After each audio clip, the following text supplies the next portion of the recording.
반갑습니다. 아까 회장님께서 연평도 포격 도발 말씀하셨는데 제가 딱 10년 전에 연평도 포격 도발 발생한 지 3일 만에 국방부 대변인이 됐습니다. 네, 그때부터 5년 3개월 동안 했는데 정말 끝없이 북한이 도발하고 하면서 참 많은 일이 있었죠. 근데 사실 지금 더 어려졌습니다. 통일 문제 이야기 하시는데 저는 늘 통일 문제는 참 한국이 유럽에 있었으면 별 상관이 없을 겁니다. 그러나 주변은 한국 주변은 너무나 큰 나라들이 많아가지고 우리가 과거에 그 중고 동학생 때 F 이퀄 MA 힘은 매스 곱하기 가속도인데 아무리 가속도가 좋아도 매스가 안 되면 중량이 없으면은 충격을 줄 수가 없어요. 남한만 해가지고는 대한민국만 해서는 힘을 발휘하기가 한계가 있는 겁니다. 주변국도 다 너무 크기 때문에 그래서 반드시 통일을 해야 된다 이런 생각하고 있고 지금 이제 한반도 주변이 전부 다 역사 복원하고 있어요. 여기 나오지 않았는데 역사 복원을 하면서 중국도 아편 전쟁 이후로 지금까지 계속 역사 복원하고 있고 일본도 태평양 전쟁 이후로 계속하고 있는데 과거로 돌아가고 싶죠. 과거에 잘 나가던 시기로 돌아가고 싶은데 거기에서 이제 문제가 생기기 시작한 겁니다. 과거에 아편전쟁 전 중국이 완전히 망한 중일전쟁 그 이후에 망한 때가 아니고 아편전쟁 이전에 전 세계의 생산량의 절반을 차지하던 중국 그런 때를 이제 생각하고 싶은데 주변 국가 잘 살면은 괜찮죠. 그런데 좀 강압적으로 나오고 이렇게 하기 때문에 지금 여러 가지 문제가 생기고 있습니다. 그게 다 북한의 핵 때문에 또 문제이고 해서 그런 생각을 갖고 하시면 일단은 이 12페이지 보시면은 코로나 팬데믹 이후로 중국 문제가 더 부각이 됐습니다. 지금 이제 10월까지 며칠 전에 일어났는데 3,900만 명이 확진이 되고 110만 명 사망했습니다. 유럽에는 다시 재확산이 되고 있고 미국에는 3차 확산이 조짐이 있어서 올겨울은 정말 최악이 됩니다. 그래서 좀 경제가 나빠지고 그런 상황에서 책임 공방이 이루어지고 있는데 이런 과정에서 전 세계를 이렇게 세계를 움직이던 국제 기구들이 계속 취약해지고 있는 거죠. 사실상 지금은 국제적으로 어떤 리더십 같은 게 없어집니다. 그리고 중국과 미국이 계속 갈등하고 싸우고 2차 대전으로 가면서 리더십이 사라집니다. 13페이지 가시면은 미국에 가면 생각해 보니까 대체 미국 GDP가 마이너스 11%까지 떨어진 이유가 뭔가. 그리고 21만 명이 사망했는데 21만 명이 사망했는데 6.25 전쟁 때 미군 전상자가 13만 명쯤 됩니다. 그거 2배 가까이 사망을 했거든요. 그럼 이게 도대체 누가 이렇게 만들었느냐 생각해 보니까 중국이 그랬다. 우한 병원에서 의사의 경고에도 불구하고 중국의 비민주적이고 그런 독재적인 그런 유연성이 떨어지는 그런 체제 때문에 중국이 방치해서 전 세계로 확산됐고 차단할 수 있는 기회를 잃어버렸다는 거죠. 그래서 미국은 이제는 더 이상 중국하고 함께 살기 어렵다 이렇게 판단하고 있습니다. 근데 중국이 왜 이렇게 되느냐? 시진핑 전까지만 하더라도 도광양리에서 칼은 칼집에 넣어서 뺏기는 말자 이렇게 했는데 시진핑이 등극하면서 점점점 강화를 하고 있고 2035년에는 세계 최고 군대강 군 현대화 달성 2049년에는 미군과도 이겨도 전쟁에도 이길 수 있는 초일류 군대로 만들겠다 이렇게 하면서 핵심 이익이라는 용어를 사용하기 시작합니다. 과거부터 있었는데 숨겨오다가 2017년부터 본격적으로 이야기하는데 대만, 티베트, 신장, 남중국해, 한반도도 포함되어 있지 않나 이렇게 추정하고 있는데 여기에서는 절대 양보 불가다 하는 거죠. 이러면서 이제 중국이 1대1로 비단길, 육지의 비단길과 바다의 비단길 두 개를 추진하자라고 하는데, 육상 실크로드는 뭐 중국 영토를 통해서 다른 나라 영토를 통해서 하니까 문제는 있는데, 해상 실크로드는 국제 공해상을 이게 그어져 있거든요. 그래서 중국 나름대로 제1도련선이라는 걸 만들었어요. 그래서 제1도련선 섬들을 이은 선인데, 그 제1도련선은 중국이 설정한 가상적인 선인데, 그 선 안쪽으로는 2025년 이후에는 미 해군이 들어오지 못하게 하겠다. 그렇게 되는 거죠. 그 다음 페이지 보시면은, 14페이지 보시면, 제1도련선 그림이 있습니다. 왼쪽에 있는 까만 선이 제1도련선인데, 2025년 이후에는 미 해군이 이쪽으로 못 들어오게 하고, 여기는 국제상 공해입니다, 공해. 누구나 통항할 수 있는 곳인데, 여기를 중국이 통제한다는 겁니다. 그렇게 되면 사실 한국이나 일본의 모든 물동량, 동남아시아, 인도, 중동, 아프리카, 유럽을 가는 모든 수출입이 물동량이 다 이리 지나가고, 중동에서 들어오는 기름도 이쪽으로 들어오는데, 거기를 통제하게 되면 우리의 생명줄을 찾겠다는 거거든요. 미국 입장에서도 이걸 놔두면 동아시아 전체를 잃어버리기 때문에 그거는 있을 수 없다. 허용할 수가 없다. 그래서 이제 지금 부딪히고 있는 상황입니다. 이런 문제 때문에 미국은 중국에 대해서 굉장히 위협적으로 인식을 하고 있고요. 그래서 미국에서는 중국이 국가주도 보호무역주의와 국가자본주의의 위험성, 그리고 미국적 가치에 대한 도전, 안보적 도전 이렇게 정의하는데, 미국적 가치에 도전하는데 왜 그렇게 해야 되냐? 이 미국적 가치라는 게 제가 생각하기에는 자유와 인권과 시장경제 이런 겁니다. 그래서 사실 우리가 비슷한 거죠. 그래서 전 세계에 이런 질서를 흐트린다라고 하고, 최근에는 홍콩보안법 해가지고 홍콩에서 시위하는 거 많이 보시지 않습니까? 원래 홍콩은 일국 양제거든요. 나라는 하나지만 제도는 두 가지로 하자. 홍콩은 홍콩대로 살자. 이렇게 되어 있는데, 그거를 중국 제도에 편입시키려고 하다 보니까 문제가 생겼고, 우리 사드 문제도 마찬가지인 게, 사드의 레이더가 중국 미사일을 볼 수가 없습니다. 그럼에도 불구하고 중국에서는 중국 미사일을 탐지한다고 해서 롯데마트 등등 중국에 진출한 롯데를 전부 다 철수시키고 관광객도 한국에 못 가게 하는 이런 많은 나쁜 짓을 했죠. 그래서 이게 이제 점점 확대가 되고 있는 상태입니다. 그래서 미국은 중국의 영향력 확대는 곧 민주주의에 대한 도전이다. 그래서 2차 냉전 이데올로기 전쟁으로 삼고 중국을 국제 질서를 파괴하는 수정주의 국가 분류를 하고 있고, 모든 미국의 국가 문서에 중국을 적으로 규정했습니다. 미국이 적으로 규정하고 있는 나라는 네 나라입니다.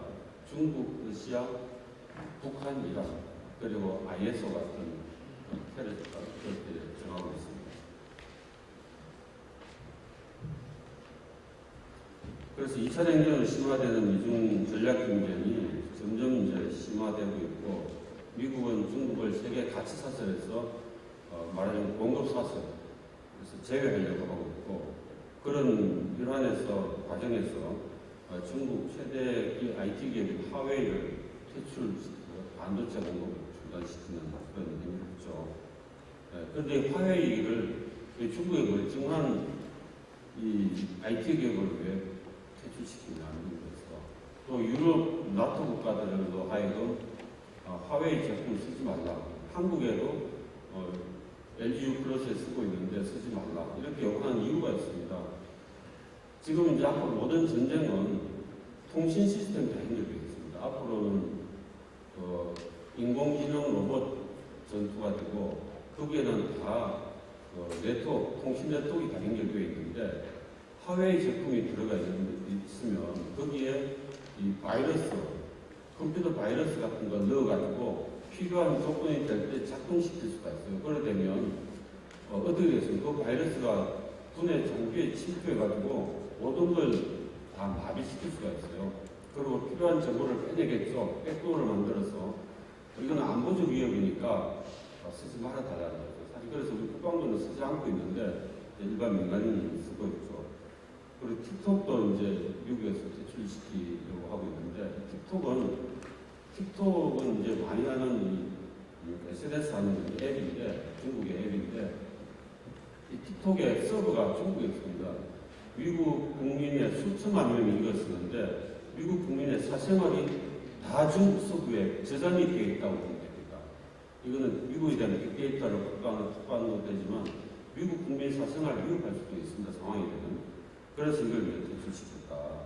그리고 중국 스파이를 지금 대거 찾아나고 있습니다. 중국 얼마 전에 휴스턴 주재 중국 송영사관을 폐쇄했는데 이것보다 한 일주일쯤 전에 캘리포니아에서 중국 현역 군인이 민간인을 위장을 해가지고 미국의 대학이라든지 주요 연구소에 가서 기술을 다 훔쳐서 공항으로 달아나려고 하는 걸 잡았어요. 그런데 그 중에 한 사람이 캘리포니아 지역에 있는 중국 총영사관으로 도망간 겁니다. 그래서 결국은 검거를 했는데 FBI가 똑같은 비슷한 현상이 이제 발생하니까 폐쇄를 합니다. 그래서 지금 이게 중국의 이 기술 해킹, 절도하는 걸 지금 차단하고 있는 그런 상태에서 모든 관계를 많이 끊고 있는 그런 관계입니다. 이렇게 하면서 미국이 스스로 혼자서는 중국에 대응하기 쉽지 않으니까 우방들끼리 같이 하자 해서 쿼드라고 해서 4개 나라 미국과 인도 그리고 호주, 일본에서 4개 나라가 같이 해서 이제 중국에 대처하자라고 하는데 한국도 좀 들어와 달라고 저희들 요청하고 있죠. 저희들은 지금 약간 주저하고 있습니다. 근데 중국이 아까 앞에 제1도련선에 나와 있던 제1도련선은 2025년에 맞는다고 하니까 미국에서는 중국의 그 제1도련선 차단에 대응하기 위해서 이 차단하는 건 이런 겁니다. 제1도련선 안쪽으로 들어오면은 미국 함정이 들어오면은 격파한다는 겁니다. 중국 내륙에 미사일들이 많이 있는데 그걸 쏘아서 격파하는 겁니다. 그래서 기존에 미국의 항공모함을 이지스함을 넣으면은 거의 격파되기 때문에 미국은 유령합니다. 고스트 플리스 2025년도 중국이 공세한다는 그 해 창설을 해서 대응한다는 겁니다. 이 고스트 플리스는 스텔스 구축함에다가 나머지는 스텔스 로봇 전투함입니다. 그래서 중국 함정에서 레이더가 아무리 봐도 안 보입니다. 보이지 않기 때문에. 그래서 유령과 같다 해서 공식 이름이 고스트 플리스입니다. 그래서 이렇게 대응을 하고 있어 사실은 2025년 해봐야 앞으로 몇 년 남지 않았습니다. 그래서 한 2, 3년 있으면은 중국이나 미국이 입장 정리하라고 할 겁니다. 근데 그 사이에 또 전투가 벌어질지도 모르겠습니다. 남중국 같은 데서.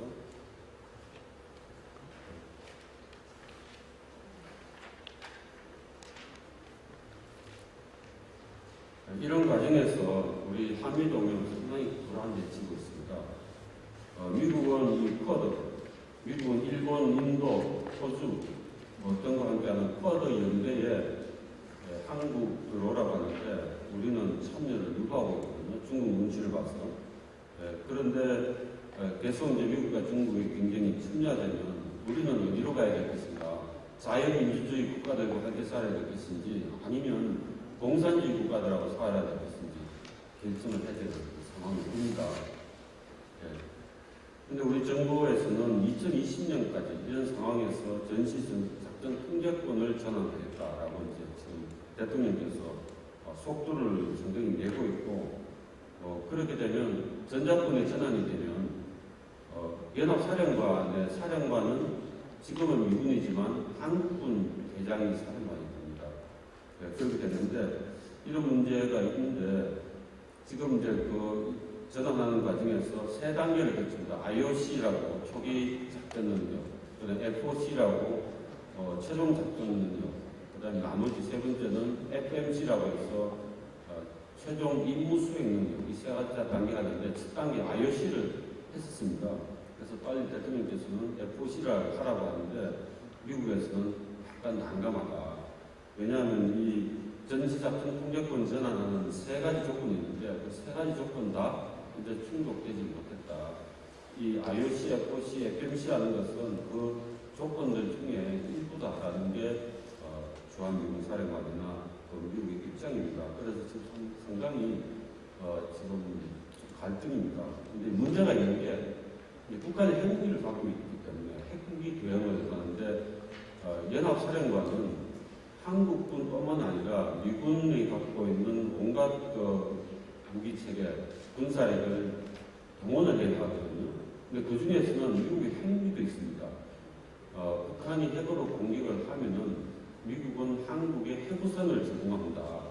해구선 플러스 여러 가지 전략 자산을 제공하도록 되어 있는데 한국군 대장이 미군의 핵무기를 요청하기도 쉽지 않을 뿐더러 미국 대통령한테 요청을 하고 해야 되는데 국방장관한테 해야 되고 그래야 되는데 그런 신뢰도 문제고 그리고 미군 전략에서 핵무기가 어디에 있고 어떻게 운영하고 있고 하는 이런 내용들은 한국군에게 알려주지 않기 때문에 상당히 어려운 상태다. 북한 핵 문제가 해결되면 아무 문제가 없습니다. 그래서 그런 차원에서 저는 사실 지금은 시기선주다 이렇게 판단이 됩니다. 그리고 이런 굉장히 위기 상황에서 계속 평화, 종전선언 이렇게 하는데 사실 평화나 종전선언은 조건이 돼야 되죠. 앞으로 전쟁이 날 가능성이 거의 없으면 안정이 되면 당연히 종전선언하고 전시작전 통제권도 가져오고 그렇게 되고 우리가 강력한 힘을 가졌을 때 평화가 유지가 되지 않겠습니까? 저기 전쟁을 일으키지 못하도록 했을 때 평화가 유지되는 것이죠. 그렇지만 아무 힘없는 상태에서 아무 능력이 없는 건 아니지만 그런 한계가 있는 상태에서는 평화가 유지되기가 어렵다. 과거에 송나라가 돈으로 거란으로부터 또 몽골로부터 돈으로 평화를 샀죠. 하지만 결국 송나라는 나라가 없어졌습니다. 그런 상황이기 때문에 섣부른 안보 체계 변화는 굉장히 위험했다 이렇게 생각하고 있고 또 트럼프 대통령이 방위비 분담금을 계속 올려가지고 달라해서 아직은 이제 문제지만 그게 문제거든요. 네. 북한은 잘 아시다시피 북한 음료로 묻는 거가 있습니다. 10페이지 신속하겠습니다. 북한은 대북 제재 3년간 지속된 대북 제재 그리고 코로나19에 의한 그리고 태풍 수해로 해가지고 지금 삼중고 경제가 매우 어렵습니다. 북한이 지난 3년간이 대북 제재로 해가지고 매년 무역 적자가 20억 달러씩 이상이 되었습니다. 근데 북한이 갖고 있는 달러가 한 60억 달러 정도로 보고 최대한 70몇 달러 정도로 보고 있거든요. 거의 소실하고 있지 않는가 이래 보고 있는데 올 초에 코로나 때문에 국경을 폐쇄하는 바람에 중국에서 거의 물자가 들어오지 않아가지고 평양에 있는 강간부들도 물자가 설탕도 제대로 확보하기 어렵다. 그래서 지난번에 통일부 장관이 물물 교환하는데 북한에 설탕 143톤을 보내주겠다는 게 다 그런 차원의 수준 같습니다. 그래서 북한은 경제개발 5개년 올해 마지막인데 마지막 이제 실패를 인정을 했고 지금 마지막 연말까지 그래도 최대한 노력하고 북한 주민들이 혹시 혼란에 빠지지 않도록 하기 위해서 80일 전투를 김정은이가 선언했죠. 네, 이런 상황에서 북한이 지난 10월 10일 날 노동당 성년 75주년 열병식을 했는데 거기에서 이제 무기 2개를 공개를 했습니다. 화성 16이라고 하는 ICBM 그리고 개량형 SLBM 이제 북극성 4A인데 나중에 보니까 A가 아니고 C였습니다. C요 북한식으로 표현했는데 C인데 이거를 공개했는데 이 신형 ICBM 화성 16이 앞으로 큰 문제가 될 것이다. 그동안 화성 15가 있었는데 이거 2017년도에 이제 발사를 했는데 트럼프 대통령이 더 이상 ICBM을 개발하지 말라고 계속 달래거든요. 그래서 김정은가 막으라고 했는데 그러면 됐던 거죠. 화성 화성 15도 사거리가 13,000km입니다. 이게 이제 미국 전역을 다 커갔죠. 근데 이 기존에 있는 그 문제는 탄두가 300kg인데 그걸로 가지고는 핵탄두를 실어서 미국 전역에 때릴 수가 없습니다. 1톤 정도 다탄두, 핵탄두를 여러 발 넣어서 미국으로 쏘려면 샌프란시스코 문턱에도 못 가서 떨어지기 때문에 그래서 북한에서는 결국은 엄청나게 더 큰 걸 만들어가지고 이 화성 16이라는 걸 만들어서 다탄두 구조로 해서 미국 전역을 때리고 뉴욕과 워싱턴을 한 번에 동시에 타격했다. 이런 개념이어서 사실은 트럼프 대통령이 굉장히 기분 나빠서 분노를 했다. 이렇게 이야기를 합니다.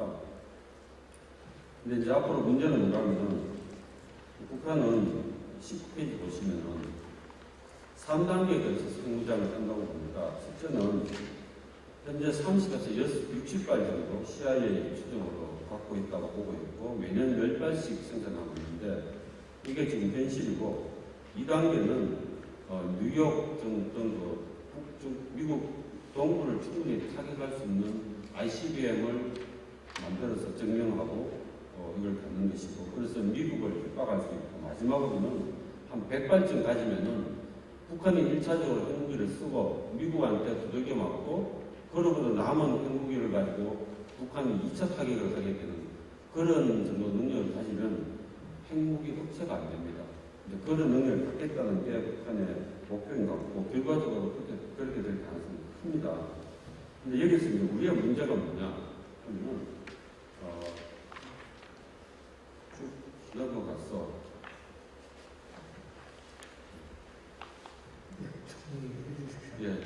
쭉 넘어가서 이제 앞으로 이렇게 됩니다.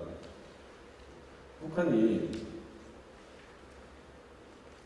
핵무기를 가지고 우리를 협박하거나 우리 대한민국 아주 먼 섬이나 이런 데 공격을 하면서 협박을 하고 다음은 서울을 공격할 수 있다. 그러면 항복해라고 해서 요구할 수 있습니다. 근데 우리는 고민이 있어. 미국이 그러면 당연히 해구선을 가동해야 되는데 그때 화성 16을 가지고 미국이 해구선을 가동해서 한국을 도우면 뉴욕과 워싱턴이 동시에 날아갈 줄 알아라. 이렇게 이제 협박을 했을 때 미국의 큰 도시를 희생하고 한국을 도울 수 있을까? 이 고민인 거죠. 과거 유럽에서 비슷한 일이 생겼거든요. 근데 한국보다는 유럽이 미국 입장에서 과거에 지금도 마찬가지로 더 중요하지 않았겠습니까? 그래서 우리는 걱정인 겁니다. 이렇게 협박해서 우리는 물론 대응하느냐 이런 건데 사실 이거에 대해서는 굉장히 구체적으로 대비해야 됩니다. 특히 만약에 트럼프가 되면은 영변 플러스 알파 정도로 아마도 협상할 가능성이 있습니다. 그런데 바이든이 되면은 대북 제재가 더 강화될 가능성이 있고 북한과 협상이 상당히 어려울 수 있기 때문에 그러면 북한은 도발할 가능성이 있고 그때 핵무기가 협박할 수가 있는 거죠. 그랬을 때 우리가 군사적으로 잘 대비해야 되겠다. 우리가 통일하기 전에 전멸이 되면 안 되지 않습니까? 통일하기 전까지 생존하고 있어야 그 다음에 통일할 기회도 기다릴 수 있는 거죠. 그런 상황에서 북한 도발에 대비하는 방안들을 제가 6가지 좀 써봤습니다. 북한 핵무기는 핵무기로 상쇄해야 되니까 그래서 미국의 핵우산을 확실히 보장할 수 있는 미 전술핵을 갖다 놓거나 또는 한국과 같이 사용할 수 있도록 보장을 확실히 해라. 그 다음에 정말로 이것도 저것도 안 될 때는 우리가 한국이 핵무기를 신속하게 개발할 수 있는 준비 단계를 하게 좋겠다. 그리고 필요하면은 우리가 선제적으로 북한의 핵무기가 어디 있는지를 알고 있으니까 핵무기가 있어도 탄도미사일에 탄두로 붙여서 쏴야 되지 않습니까? 그리고 그 미사일은 테일이라고 하는 이동 발사대에 실어야 가능하거든요. 그러면 저희들이 그게 다 어딘지 압니다. 그래서 그런 핵무기를 쏠 수 있는 그 장비들, 무기들을 초반에 그냥 선제적으로 제거해버리지 않는 겁니다. 그렇게 하려면 대통령께서 좀 강심장을 갖고 계획을 세워놓을 필요가 있다는 거죠. 왜냐하면 우리 국민이 대한민국이 없어질 수도 있으니까 그런 차원에서 좀 강화해야 됩니다. 그런 차원에서 나머지는 말씀을 드렸습니다. 이상 마치겠습니다. 예, 고맙습니다. 가평방송 구독, 좋아요 부탁드립니다. 감사합니다.